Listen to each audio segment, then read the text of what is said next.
Assalamualaikum warahmatullahi wabarakatuh. Bertemu lagi dengan saya Muhammad Arif, dosen UIN Sunan Kalijaga, Yogyakarta, di channel Arifologi.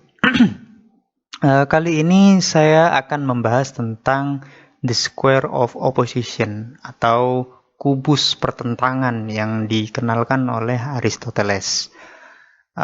Di sini beberapa slide yang akan saya gunakan itu sepenuhnya akan berbahasa Inggris, tapi nanti akan saya jelaskan dalam bahasa Indonesia. For English speaking viewers, I apologize that the explanation of this video will be entirely in Indonesian.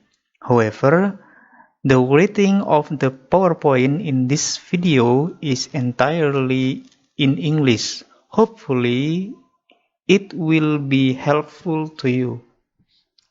Oke, saya akan menjelaskan tentang the square of opposition punya Aristoteles ini. Secara sederhana, kubus oposisi Aristoteles ini sebenarnya adalah salah satu pijakan paling dasar. Ya, ini pijakan yang paling dasar untuk memahami silogisme Aristoteles, logika silogismenya Aristoteles. Logika Aristoteles, silogismenya itu akan sulit untuk dipahami kalau kita tidak paham yang ini. Tidak paham kubus pertentangan ini. Di sini the square saya artikan kubus karena walaupun sebenarnya artinya di kamus itu persegi, tetapi untuk relasi antara keempat hal ini saya rasa kubus lebih pas daripada square, daripada persegi ya. Nah, kubus pertentangan Aristoteles ini meliputi 4 hal yang selalu ada di dalam premis-premis untuk menghadirkan kesimpulan. Nah, kebenaran dari premis-premis itu nanti ditentukan utamanya dari relasi antara 4 hal ini. Yang pertama, universal afirmatif. Contohnya adalah semua mahasiswa itu wibu. Yang kedua, universal negatif. Contohnya adalah semua mahasiswa adalah bukan wibu. Ya. Yang ketiga adalah partikular afirmatif. Beberapa mahasiswa itu wibu. Yang berikutnya adalah partikular negatif. Beberapa mahasiswa itu bukan wibu. Nah, kubus oposisi ini menceritakan tentang relasi kebenaran antara 4 hal ini. Nah, bagaimana penjelasannya? Ini akan saya jelaskan secara terperinci dalam slide-slide yang berikutnya. Aturan-aturannya akan saya jelaskan dalam slide-slide yang berikutnya. Dan ini sekali lagi saya tekankan, ini sangat penting sekali untuk memahami silogisme Aristoteles. Kalau paham ini, maka kalian akan mudah sekali memahami aturan-aturan silogismenya Aristoteles. Baik. Kita akan mulai pelajari satu persatu. Relasi yang pertama yaitu antara statement universal afirmatif dengan statement universal negatif. Keduanya, menurut Aristoteles, itu tidak bisa keduanya sama-sama benar di saat yang sama. Jadi antara semua mahasiswa itu wibu dengan semua mahasiswa itu bukan wibu, tidak bisa keduanya bareng benarnya. Kalau satunya benar, maka menjadi garansi terhadap yang lain itu salah. Kalau semua mahasiswa itu wibu adalah pernyataan yang benar, premis yang benar, maka premis semua mahasiswa itu bukan wibu itu harus salah, tidak bisa benar. Begitu. Jadi relasinya tidak bisa keduanya benar. Dan tidak hanya itu, kebenaran yang satu, kebenaran salah satu, itu menentukan salahnya yang lain. Kalau semua mahasiswa wibu itu benar, maka semua mahasiswa bukan wibu itu harus salah. Begitu. Jadi kebenaran yang satu menentukan kesalahan yang lain. Inilah relasi antara universal afirmatif dengan universal negatif. Relasinya adalah, garis besarnya, aturannya adalah dua-duanya tidak boleh di saat yang bersamaan sama-sama benar. Ini hukum kontradiksi.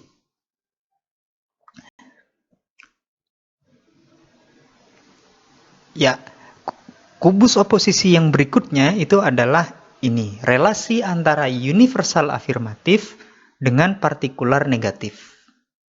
Ini garisnya garis diagonal. Kalau semua mahasiswa itu wibu adalah benar, maka beberapa mahasiswa bukan wibu itu harus salah. Kenapa? Karena kebenaran salah satunya itu merupakan garansi atas kesalahan yang lainnya. Seperti itu. Ini mirip dengan yang tadi, tidak boleh semuanya sama-sama benar. Jadi kalau sudah satu benar, yang satunya harus salah. Seperti itu. Ini juga sama.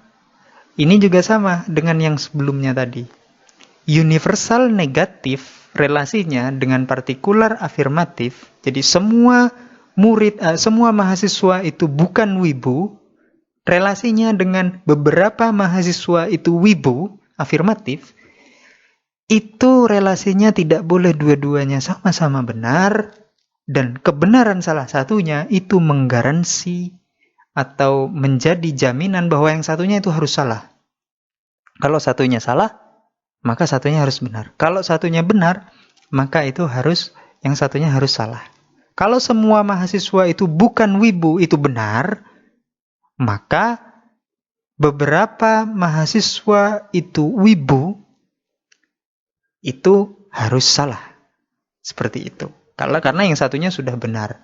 Begitupun sebaliknya, kalau beberapa mahasiswa itu wibu itu salah, atau beberapa mahasiswa itu benar, wibu itu benar, maka semua mahasiswa itu wibu, pernyataan ini harus salah. Karena beberapa mahasiswa itu adalah wibu. Relasinya seperti ini. Yang berikutnya, relasi yang berikutnya ini adalah antara universal afirmatif dengan partikular afirmatif.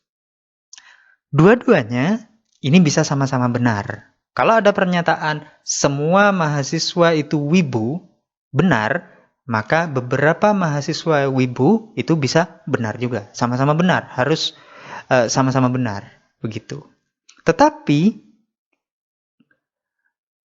jika universal afirmatif itu benar, maka partikular afirmatif itu juga harus benar. Jadi begini, universal itu menentukan yang partikular. Kalau semua mahasiswa itu wibu, itu adalah pernyataan yang benar, maka pernyataan beberapa mahasiswa itu wibu itu harus benar. Kenapa? Karena mahasiswa semuanya wibu, berarti beberapa ya harus wibu juga. Nggak bisa yang tidak wibu, karena yang semuanya itu sudah benar, yang universal itu sudah benar. Tetapi, kalau yang partikular yang benar, tidak berarti bahwa yang universal itu harus benar. Bisa saja salah. Contohnya, beberapa mahasiswa itu wibu. Ini pernyataan yang benar. Maka pernyataan semua mahasiswa itu wibu belum tentu benar. Jadi kebenaran dari yang universal itu tidak bisa ditentukan dari kebenaran yang partikular. Tetapi kebenaran yang universal itu menentukan kebenaran yang partikular. Begitu. Afirmatif ini ya. Ini yang afirmatif seperti itu. Relasi antara partikular negatif dengan universal negatif ini sama dengan yang tadi. Dengan universal afirmatif dan partikular afirmatif tadi. Kalau semua mahasiswa itu bukan wibu benar, maka beberapa mahasiswa bukan wibu itu juga benar. Dua-duanya boleh sama-sama benar. Jika universal negatif ini benar, jika semua mahasiswa itu bukan wibu, itu merupakan pernyataan yang benar, maka semua mahasiswa, beberapa mahasiswa yang bukan wibu, itu juga harus benar. Karena semua mahasiswa itu bukan wibu, maka beberapa mahasiswa itu bukan wibu, pasti bukan wibu, karena semuanya bukan wibu. Tetapi juga sama sebaliknya. Kalau beberapa mahasiswa itu bukan wibu merupakan pernyataan yang benar, maka pernyataan semua mahasiswa itu bukan wibu tidak digaransi kebenarannya, karena bisa jadi tidak. Beberapa kan ini relasinya. Jadi partikular negatif itu kalaupun benar, dia tidak mengindikasikan bahwa universal negatif harus benar sebagaimana partikular negatif. Begitu. Jadi yang universal itu berpengaruh terhadap partikular, tetapi yang partikular kebenarannya tidak berpengaruh kepada yang universal. Cuman kalau kesalahannya pasti berpengaruh. Begitu. Kalau beberapa mahasiswa bukan wibu, itu pernyataan yang salah misalkan, maka yang atas semua mahasiswa itu wibu, bukan wibu, itu otomatis menjadi salah karena yang beberapa saja sudah salah, seperti itu. Jadi relasinya kurang lebih seperti ini kalau universal ke partikular, baik itu afirmatif maupun negatif. Kalau yang afirmatif di slide sebelumnya, kalau yang negatif seperti ini. Relasi yang terakhir itu adalah relasi antara partikular dengan partikular.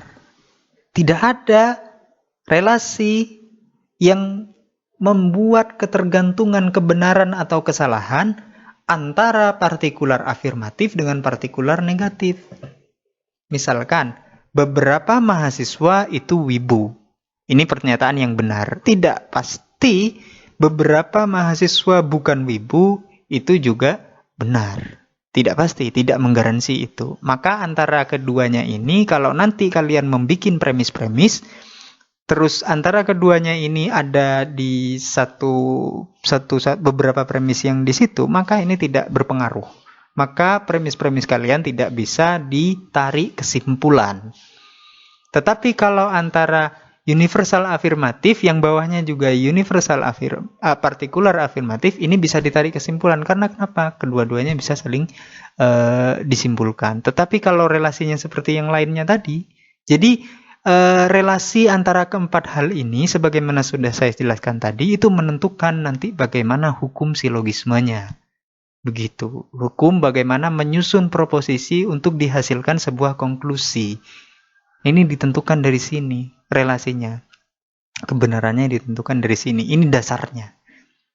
Begitu. Jadi kalau sama-sama partikular, ya tidak bisa ditarik kesimpulan. Karena tidak ada relasi. Jadi kalau partikular benar, partikular afirmatif benar, partikular negatif benar, bisa sama-sama seperti itu. Sama-sama salah pun bisa. Yang satu benar, yang satu salah, bisa. Karena tidak ada relasi. Tetapi kalau yang lain, ini punya relasi. Sebagaimana sudah saya jelaskan sebelumnya. Ya, barangkali itu yang bisa saya sampaikan tentang kubus oposisi atau kubus pertentangan yang dikenalkan oleh Aristoteles, yang merupakan dasar dari silogisme Aristoteles. Untuk bacaan lebih lanjut, sumber bacaan yang saya baca untuk menghadirkan video ini itu adalah bukunya Dan Krian dan teman-temannya. Judulnya Pengantar Logika, ya, Introduction Logic. Di buku ini buku kecil tapi menarik. Bisa dicari buku itu kalau ingin mempelajari lebih lanjut apa yang sudah saya jelaskan tadi. Demikian dari saya, kurang lebihnya mohon maaf. Assalamualaikum warahmatullahi wabarakatuh.